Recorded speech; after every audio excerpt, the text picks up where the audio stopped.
4ஆம் தேதி கவுண்டிங் முடிஞ்ச உடனே இரவு 11 மணிக்கு டெல்லியிலேருந்து மயிலாப்பூரில் ஒரு பெரிய தலைவருக்கு ஃபோன் வருது. அதிமுக ஆதரவு கொடுக்க சொல்லுங்கள், காங்கிரஸை சேர்க்காதீங்கன்னு சொல்கிறாங்க.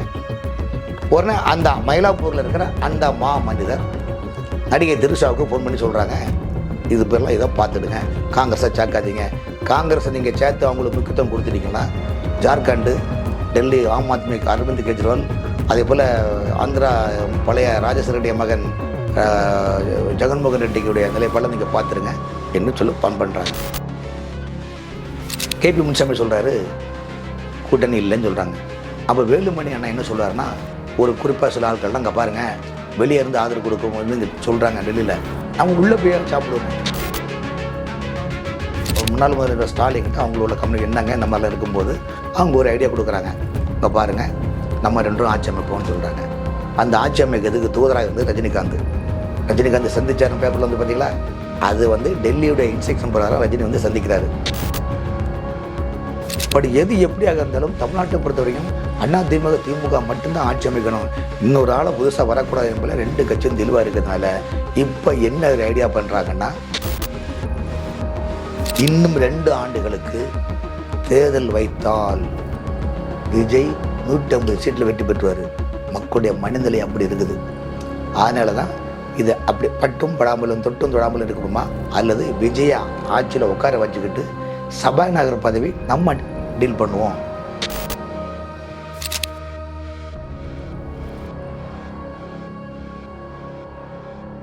ஜாம்பவான் நேயர்கள் அனைவருக்கும் வணக்கம். நான் உங்கள் கார்த்திக் ராஜா. இன்னைக்கு நம்மோட அரங்கத்தில் யார் இணைஞ்சிருக்கிறாங்க அப்படின்னா, அரசியல் விமர்சகர் பத்திரிகையாளர் திரு வி.எஸ். ராமன் அவர்கள் தான் இணைஞ்சிருக்காங்க. வாங்க உங்களை சந்திக்கலாம். சார் வணக்கம். வணக்கம். யார் பதவி ஏற்றுக்கிறது அப்படிங்கிற ஒரு பெரிய சிக்கல் இருக்குது. ஏன்னா தனிப்பெரும்பான்மை யாருக்கும் இல்லை, தொங்கு சட்டமன்றத்தை நோக்கி நகருது.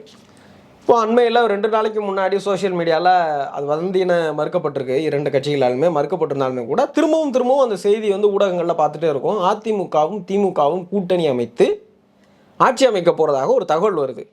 திமுக எதிர்ப்பையே பிரதானமாக கொண்டு தான் அதிமுக அப்படிங்கிற கட்சியை ஆரம்பிக்கப்பட்டுச்சு. இதனுடைய அகமும் புறமும் என்ன அப்படின்றது அருமையான கேள்வி கேட்டுக்குங்க. அதாவது இன்னைக்குள்ள சூழ்நிலைக்கான நீங்கள் தகவலை கேட்டுங்க. விஜய் வந்து 108 சீட்டு வாங்கியிருக்காரு.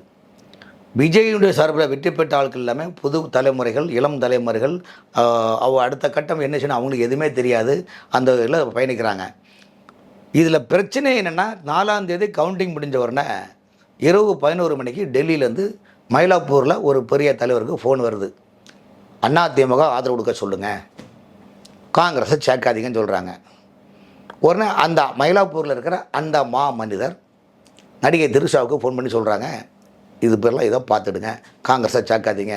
காங்கிரஸை நீங்கள் சேர்த்து அவங்களுக்கு முக்கியத்துவம் கொடுத்துட்டீங்கன்னா ஜார்க்கண்டு, டெல்லி ஆம் ஆத்மி அரவிந்த் கெஜ்ரிவால், அதே போல் ஆந்திரா பழைய ராஜேஸ்வர ரெட்டிய மகன் ஜெகன்மோகன் ரெட்டிக்குடைய நிலைப்பாடை நீங்கள் பார்த்துருங்க என்று சொல்லி பண்ணுறாங்க.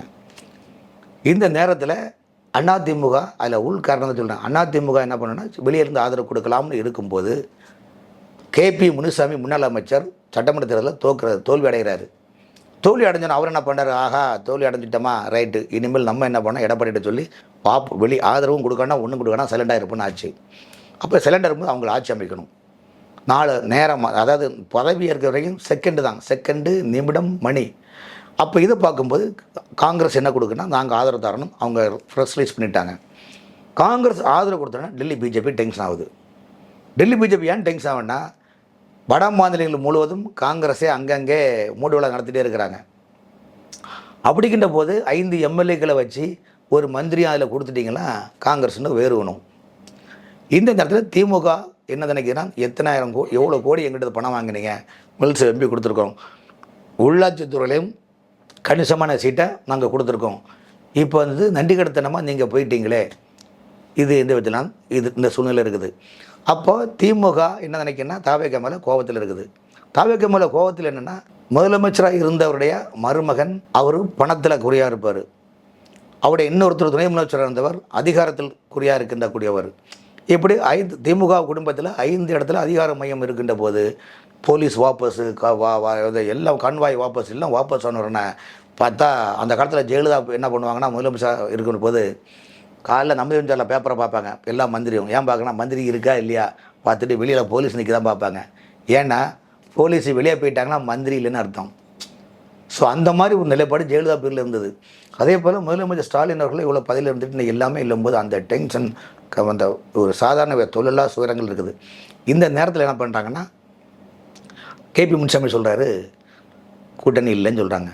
அப்போ வேலுமணி அண்ணா என்ன சொல்கிறாருன்னா, ஒரு குறிப்பாக சில ஆட்கள்லாம் அங்கே பாருங்கள் வெளியே இருந்து ஆதரவு கொடுக்கும் இங்கே சொல்கிறாங்க டெல்லியில், நம்ம உள்ளே போய் சாப்பிடுவோமே, வெளியே இருந்து இது கடை காசு கொடுத்து சாப்பிட்றத விட உள்ளே போய்ட்டு நம்ம சொந்தமாக சாப்பிட்றதுனால எதுக்கு தேவையில்லாமனு பிரச்சனை உருவாகும் போது கட்சி உடையிற ரேஞ்சில் கண்டிஷன் ஆகிடுச்சு. உடனே அவங்களெல்லாம் கூப்பிட்டு பாண்டிச்சேரி கெஸ்ட் ஹவுஸில் பாண்டிச்சேரி கடற்கரையில் இருக்கிற ரெசார்ட்டில் கொண்டு வச்சுட்டாங்க. அப்போ வந்து முன்னாள் முதலமைச்சர் ஸ்டாலின்கிட்ட அவங்களோட கம்யூனி என்னங்க இந்த மாதிரிலாம் இருக்கும்போது அவங்க ஒரு ஐடியா கொடுக்குறாங்க. இங்கே பாருங்கள் நம்ம ரெண்டும் ஆட்சி அமைப்போம்னு சொல்கிறாங்க. அந்த ஆட்சி அமைக்கிறதுக்கு தூதராக இருந்து ரஜினிகாந்த் சந்திச்சாருன்னு பேப்பரில் வந்து பார்த்தீங்களா, அது வந்து டெல்லியுடைய இன்ஸ்ட்ரக்ஷன் பிரகாரம் ரஜினி வந்து சந்திக்கிறாரு. அதிமுக அமைச்சரவையில் இருக்கட்டும், நீங்கள் வெளியேந்து ஆதரவு கொடுங்க, இல்லை அதிமுக எடப்பாடி முதலமைச்சராக இருக்கட்டும், உங்கள் மகன் துணை முதலமைச்சராக இருக்கட்டும், நிர்வாகம் ரன் பண்ணுங்கன்னு சொல்லும்போது அது கொஞ்சம் கால நேரம் காட்டு அவங்களும் சில சட்ட சிக்கல் பார்ப்பாங்கல்ல. பண்ணும்போது இது தமிழ்நாட்டு மக்கள் அதிமுக திமுக இணைப்புன்னு ஒன்றுங்கிணைந்து ஆட்சி அமைக்கனா மக்கள் ஏற்றுக்க மாட்டாங்க. ஏன்னா புரட்சித் தலைவர் எம்ஜிஆர் வந்து திமுக ஒரு தீய சக்தி, ஒரு ஊழல் சக்தி, மக்கள் எதிரான கட்சின்னா கட்சி ஆரம்பித்தது. அப்படிப்பட்ட கட்சி எதிரும் புதிருமாக இருந்தவங்க ஒன்று சேர்ந்தோம்னா அது ஏற்புடையதல்ல. எதை வச்சு நீங்கள் யாரை எதிர்த்து நீங்கள் ஓட்டு கேட்பீங்க? ஸோ இந்த மாதிரி நிலைப்பாடு வந்துடக்கூடாதுன்னு அவங்களுக்குள்ள டீலிங் பண்ணும்போது தாவேக்கா சார்பில் புஷி ஆனந்த் போய் சந்திக்கிறார் எடப்பாடியை. அவங்க பெரிய முக்கியத்துவம் கொடுக்கல. நிர்மல் சீட்டுன்னு போனார், அவங்கள பெரிய முக்கியத்துவம் கொடுக்கல. அதில் எடப்பாடி என்ன சொல்லுவாங்க, ஏன் விஜய் அங்கே வர வேண்டியதானே, ஜோசப் விஜய் என்ன பதவி உனக்கு தானே தேவை, என்ன பார்த்து பேசக்கூடாதா, அது என்ன பெரிய ஈகோ பிரச்சனை, ஏன்னா அவங்களுக்குள்ள நிலைப்பாட்டுருக்குது.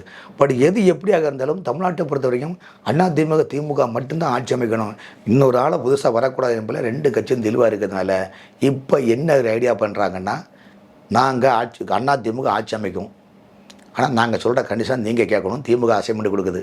அந்த அசைன்மெண்ட்டில் என்னென்னா, எடப்பாடி தலைமையில் திமுக அமைச்சர் பதவியில் ஒரு 3 வருஷம் ஓட்டிடுவோம், அதிகாரிகள் எல்லாமே நாங்கள் சொல்கிறோம் நீங்கள் போடணும்னு சொல்லும்போது, ஏன்னா அங்கே தான் பிரச்சனை. நீங்கள் உங்களுடைய ஆட்சி அமைச்சரவையில் இருங்க, அதிகாரிகளை போல நான் சொல்கிற ஆளை போடும்போது நிர்வாகம் பண்ண முடியாது. ஏன்னா அதிகாரிகள் தான் அந்த ஆட்சியை கட்டமைச்சு கொண்டு போகிறது. ஊழலும் நல்லதும் நன்மையும் தீமையும் எல்லாமே அதிகாரிகளை வச்சு தான் கொண்டு போகணும். அப்போ அதிகாரிகள்லாம் திமுக செலக்ட் பண்ணி கொடுக்கின்ற போது ஆட்சி நடத்த முடியாதுல்ல. ஆட்டோமேட்டிக்காக ஏடிஎம்கே பேர் கெட்டு போயிரும்ல. அப்போ 3 வருஷம் கழிஞ்சு மக்களே பாருங்கள் ஒரு நல்லாட்சி கொடுக்குன்னு நினச்சேன், இவங்க சரியாக பண்ணலைன்னு சொல்லும்போது ஏடிஎம்கே டோட்டலாகவே மக்கள் மத்தியில் பேர் டோட்டலாக கொலாப்ஸ் ஆகி கெட்டு போயிடும் என்பதற்காக தான் அவங்க ஒரு நிலைப்பாடை வச்சுருக்கிறாங்க. ஸோ இந்த ஒரு மனநிலை அதிமுகவுக்கும் திமுகவுக்கும் ஆட்சி அமைக்கிறதுக்கு, நீ ஆட்சியில் இரு, நான் அதிகாரியை தான் போடுறேன்னு சொல்லும்போது, ஒரு மனிதன் சட்டை பெறுதா பனியன் பெறுதா என்பது, பனியனை மக்கள் பார்க்க மாட்டாங்க, சட்டை தான் பார்ப்பாங்க. அப்போ திமுக என்ன நினைக்குது, சட்டையாக அதிமுக அரசு இருக்கட்டும், பனியனாக என்னுடைய நிர்வாகம் இருக்கட்டும் நினைக்கிற போது அங்கே தான் பிரச்சனை பிடிக்குது. ஸோ இந்த நிலைமையில் பார்க்கின்ற போது கம்யூனிஸ்ட் தாவேக்கா கட்சிக்கு சிதம்பரத்தை தமிம் அன்சாரி, அப்புறம் ஜவஹர்லா அவர்கள், அப்புறம் பழைய காலத்து கட்சி இந்தியன் யூனியன் முஸ்லீம் லீக் காத்திரம் இதெல்லாம் அவருக்கு முடியாது. இங்கே பாருங்கள் நாங்கள் 3 பேரும் வரமாட்டோம், நாங்கள் திமுக என்ன சொல்லுவோம் அதான் கேட்போன்னு சொல்கிறாங்க. இப்போ விடுதலை சிறுத்தை 2 கம்யூனிஸ்ட் ஒருத்தர் 2 பேர் வந்தாலும் இன்னொரு அவங்களுக்கு பாடல் முயற்சி வந்தால் கூட பரவாயில்ல, பாடல் முயற்சி போக மாட்டேன்னு சொல்லிட்டாங்க. ஆனால் பாடல் முயற்சி ஆரம்பத்தில் ரகசியமாக ஒரு பேரம் பேசியிருக்கிறாங்க, ஆனால் எடுபடலை, அந்த நிலைப்பாடு அப்படியே போயிட்டாங்க. ஸோ ஆட்சி வர வேண்டுமானால் இந்த நிலைப்பாடு இப்படிக்கின்ற போது இது வந்து விஜய் என்ன பண்ணுறாங்கன்னா, ஆட்சி அமைக்கணுமா முடியாதுன்னா ஆட்சி அமைக்க முடியாத ஒரு சூழ்நிலை இருக்குது. காரணம் என்னென்னா, இதில் என்ன விஷயம்னா, இன்னும் 2 ஆண்டுகளுக்கு தேர்தல் வைத்தால் விஜய் 150 சீட்டில் வெற்றி பெற்றுவார். மக்களுடைய மனநிலை அப்படி இருக்குது. அதனால தான் இதை அப்படி பட்டும் படாமலும் தொட்டும் தொடாமலும் இருக்குமா, அல்லது விஜய ஆட்சியில் உட்கார வச்சுக்கிட்டு சபாநாயகர் பதவி நம்ம டீல் பண்ணுவோம். விஜய் ஆட்சி அமைச்சிட்டாருன்னா சபாநாயகர் மெஜாரிட்டியில் ஏடிஎம்கே தான் ஜெயிக்கும். ஏன்னா உங்களுக்கு வந்து திருச்சியில் ஒரு எம்எல்ஏ கிடையாது, சபாநாயகருக்கு ஓட்டு கிடையாது, 2 ஓட்டு அடி வாங்குதில்ல உங்களுக்கு. 118 உங்களுக்கு கணக்கு காட்டணும் போது 2 அடி வாங்குது. அப்போ இவங்களுக்கு மெஜாரிட்டி வந்துடும். அப்போ திமுக சார்பில் ஒருத்தர் சபாநாயகராகவும் ஏடிஎம்கே சார்பில் ஒருத்தர் துணை சபாநாயகர் இருக்கும்போது நிர்வாகம் பண்ண முடியாது. டெய்லி நித்தங்கண்டம் பூர்ணயசாக இருக்கும் ஒரு சூழ்நிலைகள். இப்படி ஒரு வந்து விஜயை உட்கார வச்சு என்ன பண்ணுறான் ஏது பண்ணுறாருன்னு சொல்லிட்டு இதை வச்சு பண்ணலாமான்னு திமுகவோட அசைன்மெண்ட்டு கணக்கு இருக்குது. ஏடிஎம்கே என்னென்னா நாங்கள் ஆட்சியில் இருக்கணும் இவங்க நினைக்கிறாங்க. ஏன்னா அதிமுக இருக்கிற எல்லா எம்எல்ஏக்களும் கூட்டணியில் ஓடிடுவோம்னு நினைக்கிறாங்க. அவங்கள அலுவா கொடுக்குறதா தான் எடப்பாடியான அழகாக கூப்பிடுங்க பாருங்கள், கவலைப்படாதீங்க, நம்ம தான் ஆட்சியில் வரப்போகிறோம், பால் இருக்குது, பழம் இருக்குது, பழனி மலையிலேருந்து ஆசையை காட்டி அப்படியே பக்தி மயமாகி அப்படியே அங்கே பாண்டிச்சேரி ரிசார்ட்டில் வச்சுருக்குறாங்க. காரணம் ஆட்சி வரும், ஆட்சிக்கு வரும், ஆட்சி வராங்களோ அல்லது செல்லூராஜன் மாதிரி ஆட்சியை பிடிக்கிறாங்களோன்னு தெரில. அந்த அளவுக்கு ஒரு நிலைப்பாடு அரசியல் வந்து சூழ்நிலை சொல்லிட்டு. ஆனால் இவர்கள் இந்த ஈகோ பார்க்கறத விட டெல்லி பாஜகவிடம் போய் ஐயா அந்த மாதிரி இருக்குது ஐயா ஏதாவது பண்ணுங்கன்னா ஓகே. அவங்க என்ன சொல்கிறாங்க, காங்கிரஸ்லேருந்து இப்போ லேட்டஸ்ட்னே கூட சொல்கிறாங்க, காங்கிரஸை நீங்கள் வெளியே தள்ளுங்க, அதிமுக ஆதரவு கொடுக்குன்னு சொல்கிறாங்க. ஆனால் அது நடக்காத காரியம். ஏன்னா காங்கிரஸுக்கு என்ன, காங்கிரஸ் இப்போ இந்த ஆட்சி தாவேக்கா கூட ஆட்சி அமைச்சிட்டாங்களே, என்ன நடக்கும்னா, பாருங்கள் தெலுங்கானாவில் காங்கிரஸ் ஆட்சி, கேரளாவிலும் காங்கிரஸ் ஆட்சி, கர்நாடகத்திலும் காங்கிரஸ் ஆட்சி, தமிழகத்திலும் கூட்டாட்சி. ஆகவே தென்னகம் எங்கள் காங்கிரஸ் கையில்னு அவங்க கோலோச்சி பேசுறதுக்கும் தேசிய அளவில் இதை பேசக்கூடிய பொருளாகவும் ஒரு அமையும். அடுத்தது, இந்த விஜயனுடைய வரவால் தமிழ்நாடு வந்து மத ரீதியான அரசியல் என்பது முத்திரை குத்தியாச்சு. எப்படின்னா, இஸ்லாமியர்களும் பாதுகாவலன் என்றால் திமுக, கிறிஸ்தவ மக்களும் பாதுகாவலன் என்றால் விஜய் என்ற ஒரு நிலைப்பாடு உருவாகி போச்சு. தென் மாவட்டத்தில் பல ரோமன் கத்தோலிக்க சர்ச்சிலெல்லாம் பார்த்திங்கன்னா இந்த விஜய் அவர்களை தேவகுமாரர்களாக, இளைய தேவகுமாரர்களாக நிகரான ஒரு நிலைப்பாடு அங்கே பிம்பத்தை கிளப்பிட்டுருக்கிறாங்க. விஜயை ஆட்சியே அமர வைக்கவில்லை என்று ஆளுநரை கண்டித்து பல இடங்களில் காங்கிரஸ் ஆர்ப்பாட்டம் மட்டுமல்ல, கிறிஸ்தவ மிஷனரி அமைப்புகளும் போராட்டம் பண்ணி இன்றைக்கி தீர்மானம் போட்டுருக்கிறாங்க. காரணம் என்னென்னா, இன்றைக்கி அவர் வந்து ரோமன் கத்தோலிக்கு, விஜய் வந்து ரோமன் கத்தோலிக்கு, அவங்க அம்மா பிள்ளைமார், அப்பா முதலியார், இவர் கன்வெர்ட்டட் கிறிஸ்டின்ஸு.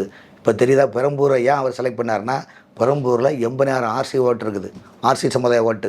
அடுத்தது முதலியார் சமுதாய மெஜாரிட்டி ஓட்டு அங்கே இருக்குது. அதனால தான் அவர் அங்கே செலக்ட் பண்ணது. திருச்சியில் ஏன் போனார்னா, அங்கே கன்வெர்ட்டட் பிள்ளைமார் சமுதாயம் நிறைய பேர் இருக்கிறாங்க ஆர்சி.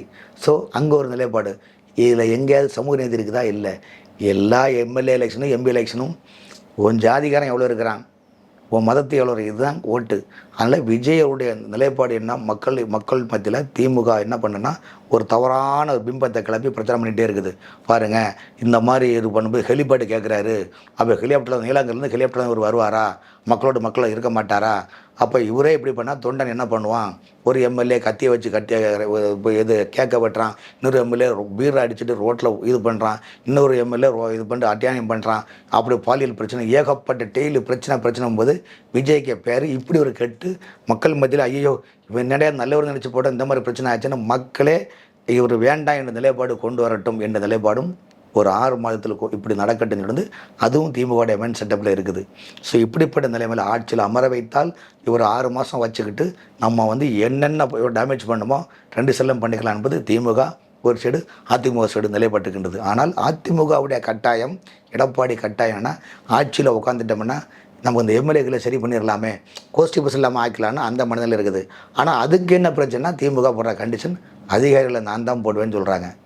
அப்போ இதில் என்ன பண்ண முடியும்னு சொல்லுங்கள். வந்து சமீபத்தில் பார்த்திங்கன்னா அதிமுக அரசாங்கம் தான் வரும்னு நினச்சிக்கிட்டு எடப்பாடி அண்ணனே தமிழ்நாட்டில் ஒவ்வொரு துறைக்கும் யார் செக்ரட்டரியாக போடணும், சிஎம் செக்ரட்டரி யாருன்னு சொல்லிட்டு இப்போ சிஎம்டியில் மெம்பர் சிஎம்டியில் அதிகாரியாக இருக்கிற பிரகாஷ் ஐஏஎஸை கூட எடப்பாடி முதலமைச்சரானா செக்ரட்டரி 1 போடுறதுக்கூடிய நிலைமையில் வரைக்கும் பல விஷயங்கள்.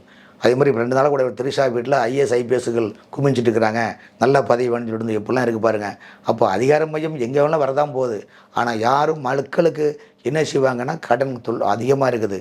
நாடு முழுவதும் இன்றைக்கி தமிழ்நாட்டை பொறுத்த வரைக்கும் 2006 இன்றைக்கு வரையும் ஊழல் என்ற சிஸ்டம் உச்சத்தில், அரசு இயந்திரத்தை ஊழலால் பிணிக்கப்பட்டு துருப்பிடித்த நிலைமையில் விஜய் எப்படி செயல்பட போகிறார் என்பது காலத்தின் கட்டாயம். அரங்கத்திற்கு வந்து பல்வேறு கேள்விகளுக்கு பதில் சொல்லியிருக்கிறீங்க. உங்களுடைய கருத்துக்கும் நேரத்திற்கும் ரொம்ப நன்றி. வணக்கம்.